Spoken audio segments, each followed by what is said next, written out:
টাঙ্গুয়ার হাওর সুনামগঞ্জ জেলার প্রায় ১০০ বর্গমিটার এরিয়া জুড়ে বিস্তৃত। যতদূর চোখ যায় শুধু পানি আর পানি।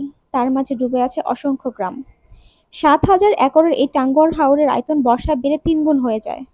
বর্ষাকাল টাঙ্গুয়ার হাওর ভ্রমণের সবচেয়ে উপযুক্ত সময়।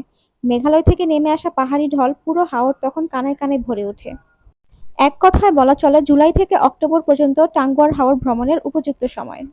টাঙ্গুয়ার হাওর ভ্রমণে লাইফ জ্যাকেট সাথে নিন। তাহিরপুরে ৫০ থেকে ১০০ টাকা ভাড়ায় লাইফ জ্যাকেট পাবেন। এছাড়া প্রিমিয়াম বোটগুলোর নিজস্ব লাইফ জ্যাকেট থাকে। প্রকৃতিপ্রেমীদের কাছে পুরো হাওরটাই দর্শনীয়। তবে নির্দিষ্ট করে বললে হাওরে রয়েছে অনেকগুলো ছোট ছোট সোয়াম্প ফরেস্ট। এছাড়া নীলাদ্রি লেক, লকমাছড়া, বারিক্কা টিলা, শিমুল বাগান, ওয়াচ টাওয়ার, জাদুকাটা নদী উল্লেখযোগ্য। হাওরের সূর্যাস্ত আপনার স্মৃতিতে অনেকদিন থাকবে।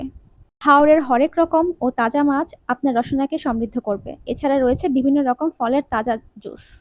টাঙ্গুয়ার হাওর ভ্রমণের খরচ: ঢাকা থেকে সুনামগঞ্জের বাস ভাড়া আসা যাওয়া ১১০০ টাকা। সুনামগঞ্জ থেকে তাহিরপুর সিএনজি বা বাইক ভাড়া আসা যাওয়া ২০০ থেকে ৪০০ টাকা জনপ্রতি।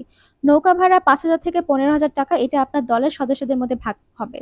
খাবার খরচ প্রতিবেলা গড়ে ১০০ থেকে ১৫০ টাকা পড়বে। দলে কম মানুষ হলে নিজের রান্না করে খেলে খরচ একটু বেশি হবে। এগুলোই মূল খরচ। এর বাইরে টুকটাক ১০০ টাকা জনপ্রতি খরচ হতে পারে।